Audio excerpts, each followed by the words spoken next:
Hello बच्चों, तो आज हम देखने वाले हैं क्लास 12th केमिस्ट्री की दो इम्पोर्टेंट नेम रिएक्शन। तो उनमें जो पहली नेम रिएक्शन है वो है गाटरमैन अभिक्रिया और दूसरी नेम रिएक्शन है वो है फ्रैंकलैंड अभिक्रिया। ये कई सारे सनों में पूछी गई है। जो गाटरमैन अभिक्रिया है वो 2020, 21, 22 और 24 में पूछी गई है।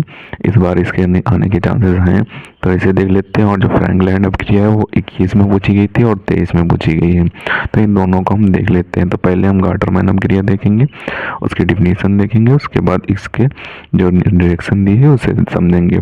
तो डिफिनीशन में दिया हुआ है कि जब बेंजीन डाइएजोनियम क्लोराइड की क्रिया हाइड्रोक्लोरिक अम्ल यानी कि HCl से कराते हैं तो हमें क्लोरोबेंजीन प्राप्त होता है तथा इस अभिक्रिया में कॉपर पाउडर की उपस्थिति रहती है। यानी कि जो ये गाटरमैन अभिक्रिया है इसमें बेंजीन डाइएजोनियम क्लोराइड यानी कि बेंजीन के ऊपर 2N2 और क्लोरीन को जब जोड़ेंगे तो ये डाइएजोनियम हो जाएगा और ये क्लोराइड हो जाएगा। तो इस E को मिलाकर बन जाता है बेंजीन डाइएजोनियम क्लोराइड।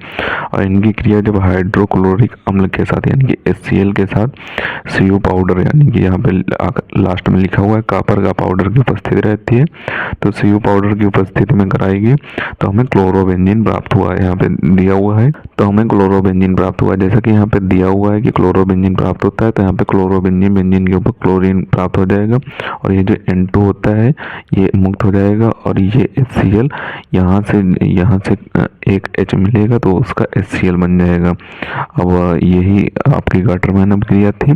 तो अब हम आपको फ्रैंकलैंड अभिक्रिया समझा देते हैं। तो फ्रैंकलैंड अभिक्रिया में क्या दिया हुआ उसे देख लेते हैं। तो यहाँ पे फ्रैंकलैंड अभिक्रिया जो है आपकी 2021 में पूछी गई और 2023 में पूछी गई। तो इसमें देख लेते हैं, इसकी डिफिनीशन देखेंगे, उसके बाद इसकी रिएक्शन और एग्जांपल देखेंगे। तो डिफिनीशन में दिया हुआ है कि जब एल्किल हैलाइड की क्रिया जिंक धातु से कराते हैं तो हमें एल्केन प्राप्त होता है। यानी कि यहाँ पे एल्किल हैलाइड हमने 2 मात्रा में ले लिया है और यहाँ पे जिंक ले ली है। जो इनकी आपस में क्रिया कराई जाएगी तो हमें एल्केन प्राप्त हो जाएगा। यानी कि ये जो 2R होता है वो यहाँ पे आ जाएगा और जेड के साथ X2 मुक्त हो जाता है। तो जब एल्किल हैलाइड की क्रिया यहाँ पे कराएगी जिंक धातु के साथ तो हमें एल्केन प्राप्त होगा। यही आपकी फ्रैंकलैंड अभिक्रिया है। अब आप यहाँ पे इसके एग्जांपल में R की जगह पे C कार्बन की चैन लिख रखेंगे, X की जगह पे ClBrIF कुछ भी रख सकते हैं। तो यहाँ पे हमने क्लोरीन लिख लिया है। तो मेथिल क्लोराइड की क्रिया जिंक के साथ होने पर एथेन प्राप्त हो जाएगा। अगर आपसे एग्जाम में पूछा जाए कि मेथिल क्लोराइड से एथेन कैसे प्राप्त करें तो आप ये वाली रिएक्शन लिख देंगे तो आपको मिल जाएंगे नंबर, क्योंकि नेम रिएक्शन से ही वो आपके पूछे जाते हैं। कैसे प्राप्त करें वाले आप पूछे जाते हैं, नेम रिएक्शन से ही वो पूछे जाते हैं। तो यही थी आपकी गाटरमैन अभिक्रिया और फ्रैंकलैंड अभिक्रिया। तो अब आप इनके ऊपर से स्क्रीनशॉट कर लें। पहले आप गाटरमैन अभिक्रिया की डिफिनीशन का स्क्रीनशॉट करें और जो रिएक्शन दी हुई है उसका स्क्रीनशॉट करें। अब आप फ्रैंकलैंड अभिक्रिया की डिफिनीशन और रिएक्शन का स्क्रीनशॉट कर लें।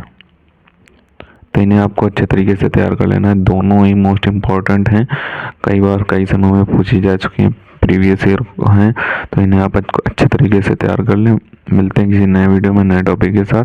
तब तक के लिए धन्यवाद। और अगर अभी तक आपने हमारे चैनल को सब्सक्राइब नहीं किया तो प्लीज़ सब्सक्राइब जरूर कर लें, क्योंकि हम इसी तरीके से क्लास 12 से रिलेटेड इंपॉर्टेंट टॉपिक पर वीडियो डालते रहते हैं।